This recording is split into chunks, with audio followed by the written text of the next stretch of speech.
Good morning students. आज हम objective type questions करेंगे चैप्टर 1 से रिलेटेड। चैप्टर 1 जो है उसमें जो ऑब्जेक्टिव टाइप क्वेश्चन पूछे जाते हैं वो इस प्रकार से हैं कि निम्न में से कौन सी संख्या अपरिमेय नहीं है। आपको ये बताना है कि नीचे जो ऑप्शन में 4 संख्याएं दे रखी हैं इनमें से कौन सी अपरिमेय नहीं है। अपरिमेय का मतलब जो परिमेय है, अपरिमेय नहीं होना मतलब क्या होना, परिमेय होना। यानी आपको ये देखना है कि इन चारों में से कौन सी संख्या परिमेय है। देखिए जरा, पहला ऑप्शन जो है वो है √2 वर्गमूल 2। वर्गमूल 2 एक अपरिमेय संख्या है। वर्गमूल 4 जो है इसका हम मान निकाल सकते हैं। इसकी वैल्यू कितनी आती है बच्चों? इसकी वैल्यू आती है 2। वर्गमूल 23 इसको आप हल नहीं कर सकते। वर्गमूल 5 इसको भी नहीं कर सकते। यानी कि वर्गमूल 2 भी अपरिमेय संख्या है, वर्गमूल 23 भी अपरिमेय संख्या है और वर्गमूल 5 भी अपरिमेय संख्या है। तो बच गया कौन? वर्गमूल 4। वर्गमूल 4 का मान कितना है? 2। और 2 कैसी संख्या है? 2 एक परिमेय संख्या है। इसका मतलब इन चारों में से अपरिमेय कौन सी संख्या नहीं है? वर्गमूल 4। इसका आंसर होगा ऑप्शन बी। नेक्स्ट देखिए, आपसे एग्जाम में इस तरह क्वेश्चन भी पूछे जाएंगे कि 0.35 कोई भी आपको संख्या दे देंगे जो दशमलव में होगी। इसका आपसे पूछेंगे दशमलव प्रसार क्या होगा। दशमलव प्रसार का मतलब है कि जैसे कि आपको ये संख्या दे रखी है 0.35, दशमलव प्रसार का मतलब अगर आप इसमें से पॉइंट को हटा दें तो नई जो संख्या मिलेगी वो क्या मिलेगी। अगर आप पॉइंट हटा रहे हैं तो यहाँ पर नीचे पॉइंट के बाद 2 डिजिट है तो आपके पास 2 जीरो आ जाएंगी। अगर आप इसको काटते हैं 5 की टेबल पे तो ये कितना बनेगा? 7 5 जा और ये 25 जा। यानी आंसर क्या बनेगा आपका? 7/20। एक और देखिए बच्चों, इस तरह से भी आपके एग्जाम में ऑप्शन आ सकता है। यहाँ लिखा है 35/10⁻³ और आपका आंसर क्या बनता अगर इस तरह से बनता? तो 35/10⁻² बनता। यानी आप ये भी देख लेंगे कहीं ऑप्शन आपका इस तरह से नहीं दे रखा है कि 35/10⁻²। अगर यहाँ 2 होता, यहाँ कुछ और होता तो आंसर जो है आपका ये बन जाता। नेक्स्ट देखिए, आपसे पूछा गया है सबसे छोटी विषम अभाज्य संख्या। क्वेश्चन को बहुत ही ध्यान से आपने पढ़ना है। विषम अभाज्य संख्या, पहले तो आप ये जानेंगे कि अभाज्य संख्याएं कौन सी होती है। जैसा कि इनके नाम से पता चल रहा है अभाज्य। अभाज्य मतलब जो भाग ना हो, किसी के पहाड़े में ना आए, किसी के टेबल में ना आए, वो संख्या अभाज्य संख्या होती है। और अभाज्य संख्या जो है वो 2 से स्टार्ट होती है। 2 के बाद 3 के बाद 5, फिर 7, 8 जो है अभाज्य संख्या नहीं है क्योंकि 8 जो है वो 2 के पहाड़े में भी आ रही है, 4 के पहाड़े में भी आ रही है, तो ये अभाज्य संख्या नहीं है। 7 के बाद अगर आप 9 की बात करते हैं, 9 भी आपका अभाज्य संख्या नहीं है क्योंकि 9 जो है वो 3 की टेबल में आ रही है।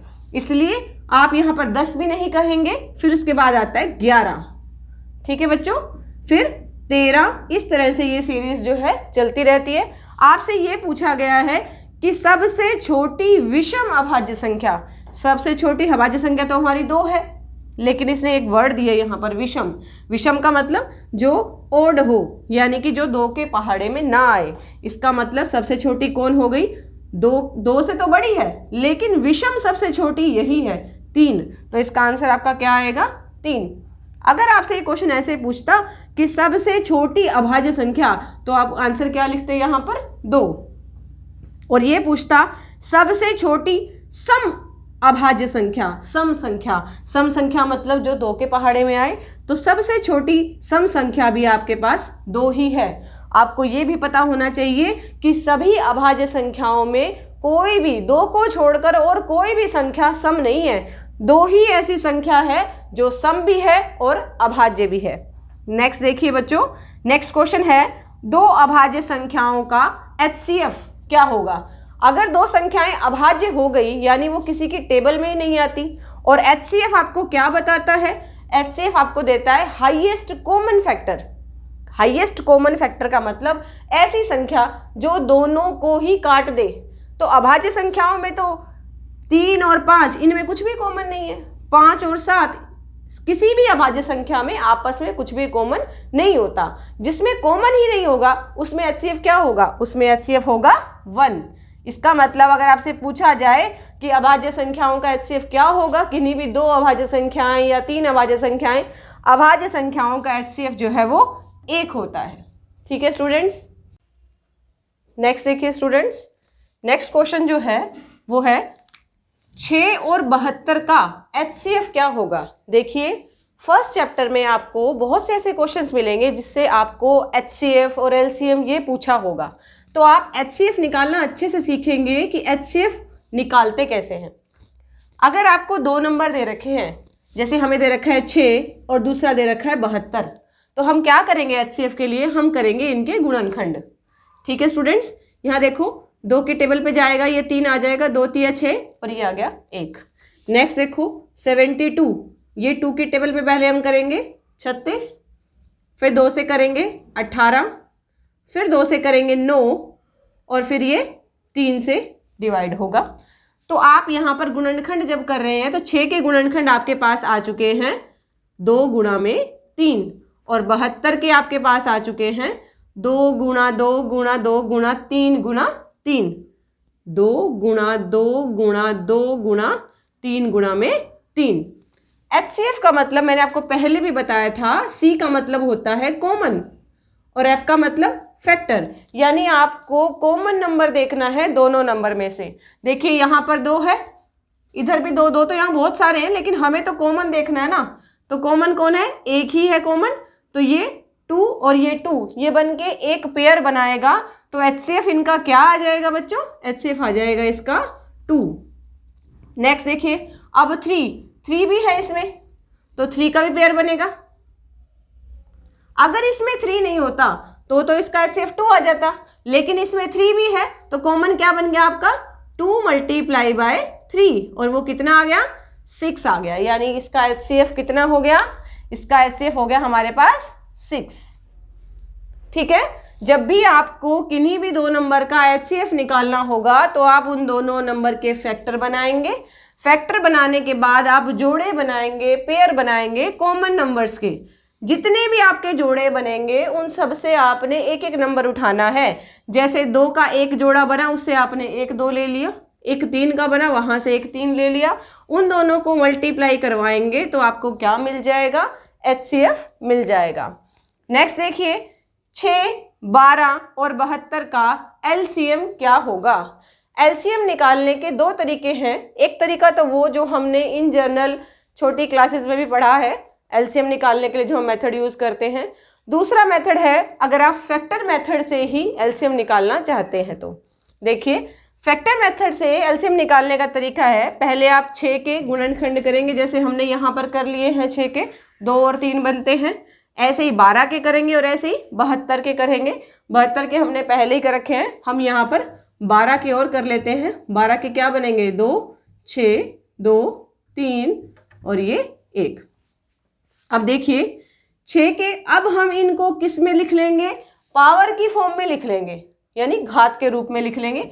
6 देखो 6 क्या है 2 गुणा 3, इसमें सबकी घात 1 1 ही है। 72 में 2 कितनी बार आया 1 2 3, 3 बार आया तो आप लिखेंगे 2 की घात 3, और 3 कितनी बार आया 2 बार, 3 की पावर 2। नेक्स्ट 12 में देखिए आप 2 कितनी बार है 2 बार है, और 3 कितनी बार है 3 है 1 बार। अब हमें निकालना है LCM। LCM जो होता है वो होता है कि आपने इन तीनों नंबर्स में से जो भी नंबर कॉमन है और उसकी घात सबसे बड़ी, तो हम देखेंगे इन सब में 2 कॉमन है, इन सब में 3 भी कॉमन है। हम देखेंगे 2 की सबसे बड़ी घात कितनी है, देखो यहाँ 1 है, यहाँ 3 है, यहाँ 2 है, तो सबसे बड़ी कौन है 3 है, तो 2 की पावर 3 हम लिख देंगे। नेक्स्ट देखिए 3 की पावर सबसे बड़ी कितनी है, इसमें 2 है, तो ये गुणा में 3 की पावर 2। 2 की पावर 3 8 हो गया, और 3 की पावर 2 9 हो गया, तो ये कितना आंसर आ गया 72, यानी आपका LCM आ गया इसमें 72। अब देखो बच्चों, आपने जब भी HCF निकालना था तो आपने पेयरिंग की थी, एलसीएम निकालने के लिए हम क्या करते हैं, इसको पावर के रूप में लिखते हैं और फिर सबसे बड़ी पावर्स जो भी होती हैं कॉमन नंबर्स की, सबसे बड़ी पावर जो भी होती है उनको मल्टीप्लाई करवा के लिख दिया, तो वो क्या बन गया, हमारा एलसीएम बन गया। अब देखो नेक्स्ट देखिए 12 और 20 का एचसीएफ और एलसीएम। अब दोनों पूछ रखे हैं आपसे कि 12 और 20 का एचसीएफ क्या होगा और एलसीएम क्या होगा।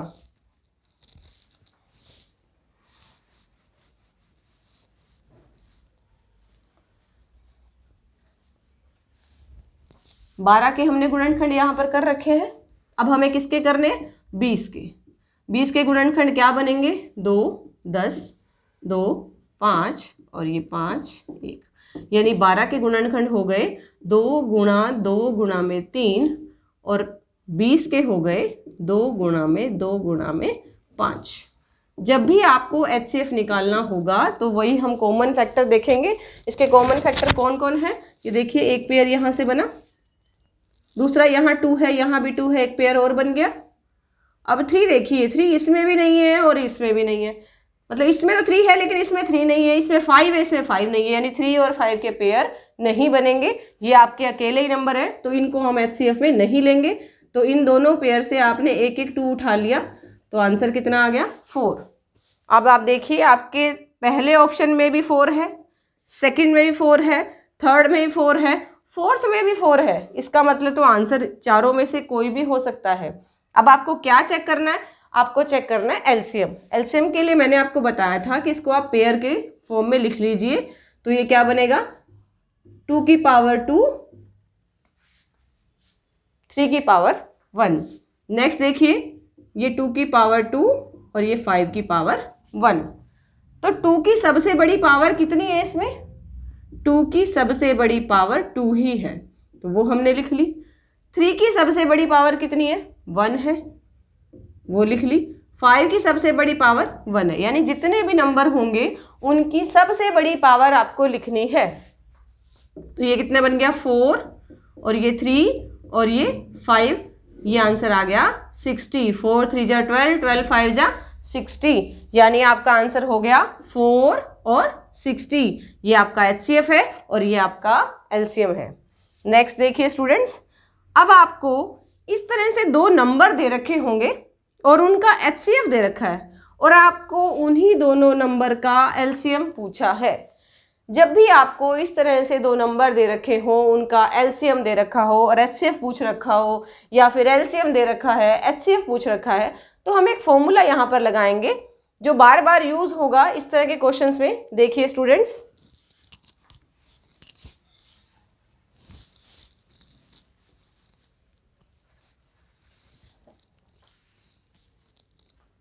ये फॉर्मूला है first number multiply second number यानी पहली संख्या गुणा में दूसरी संख्या बराबर एचसीएफ गुणा में एलसीएम। एलसीएम और एचसीएफ की मल्टीप्लिकेशन किसके बराबर होती है, जो 2 नंबर हैं जिनका आप एचसीएफ एलसीएम निकाल रहे हैं उन दोनों की मल्टीप्लाई के बराबर होती है। तो यहाँ पर वो दोनों नंबर क्या हैं, एक तो 306 है और दूसरा है 657, यानी फर्स्ट नंबर की जगह मैं लिख दूँ 306 और सेकंड नंबर की जगह मैंने लिख दिया 657। एचसीएफ देखिए, एचसीएफ और ये 2 नंबर आपको लिख रखे हैं, बराबर में 9 दे रखा है, इसका मतलब इन दोनों नंबर का एचसीएफ आपको 9 दे रखा है, तो एचसीएफ की जगह हम 9 रख देंगे। आपसे पूछा है कि एलसीएम इन दोनों नंबर का क्या होगा, तो एलसीएम आपसे पूछा है, तो एलसीएम नहीं पता तो हम एलसीएम की जगह एलसीएम लिख देंगे। अब आपने एलसीएम फाइंड आउट करना है, जिसको फाइंड आउट करना है उसको वहीं रखेंगे। 9 यहाँ मल्टीप्लाई कर रहा है, इधर जाके डिवाइड करेगा, तो ये बन गया 306 गुणा में 657, 9 नीचे आ जाएगा और एलसीएम वहीं रह जाएगा। तो 9 की टेबल से ही कट रहा है, 9 3 जा 27 और ये 36 हो गया, 9 4 जा 36। अब 657 को 34 से गुणा करते ही आपको एलसीएम मिल जाएगा और इसकी मल्टीप्लाई आएगी 2 2 2 3 8, ये आपका एलसीएम हो गया। तो इनमें से देखिए कौन सा आंसर है, 2 2 यहाँ 3 आएगा, 3 3 8। तो आप देखिए ये आपका आंसर बन जाएगा 2 2 3 3 8। ये आपका एलसीएम हो गया। नेक्स्ट जो वेरी इंपॉर्टेंट क्वेश्चन है वो है परिमेय संख्याओं का दशमलव प्रसार क्या होगा। परिमेय संख्याएं जो है बच्चों वो दो तरह की होती है। एक तो वो परिमेय संख्या जो पूरी पूरी भाग हो जाए, जैसे मैंने लिख दिया 8/7। अगर मैं 8 को 7 से भाग करूंगी तो ये मेरा आ जाएगा, सॉरी, परिमेय संख्या जैसे 7/8। अगर मैं इसको डिवाइड करूं तो ये आ जाएगा 0.875, यानी ये पूरा पूरा डिवाइड हो जाएगा। और अगर मैं 10 को 3 से डिवाइड करूं तो ये आ जाएगा 3.3333, चलता रहेगा। ये दोनों ही संख्याएं आपकी परिमेय संख्याएं हैं, क्योंकि परिमेय संख्याएं वो संख्याएं होती हैं जिनको p/q के रूप में लिखा जा सके।